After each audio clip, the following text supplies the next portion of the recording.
শুভ দোল পূর্ণিমার অনেক অনেক অনেক শুভেচ্ছা। দেখতে দেখতে দোল পূর্ণিমা চলে এলো। এবছরে দোল পূর্ণিমার সাথে আবার বোনাস হিসেবে এসেছে হচ্ছে চন্দ্রগ্রহণ।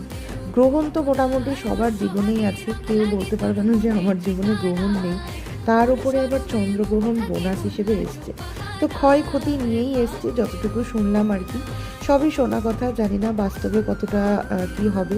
ক্ষয়ক্ষতি বাস্তবে না হওয়াই ভালো, গ্রহণ তো আর কারোর জীবনে ভালো কিছু নিয়ে আসতে পারে না। যাই হোক, আমরা গায়ের জোরে দেখা যাবে, দেখে নেব, এই সমস্ত তো বলি, কিন্তু আলটিমেট যখন কারোর জীবনে কোনো বিপদ আপদ ঘটে না, একমাত্র সেই সময়টায় সেই ফিল করতে পারে যে ওই মানে কীরকম যায় আর কি। যাই হোক, রং খেলতে যাব, তার জন্য পুরো রেডি। আর এই বছরে একদম হালকাই সেজেছি। ক্লে জুয়েলারিটা গত বছর বানিয়েছিলাম, এই বছর তার সাথে অ্যাড করেছি শুধু পলাশ ফুলের পিনটা। কেমন লাগছে জানাবেন কিন্তু কমেন্টসে। হ্যাঁ, হ্যাপি হোলি।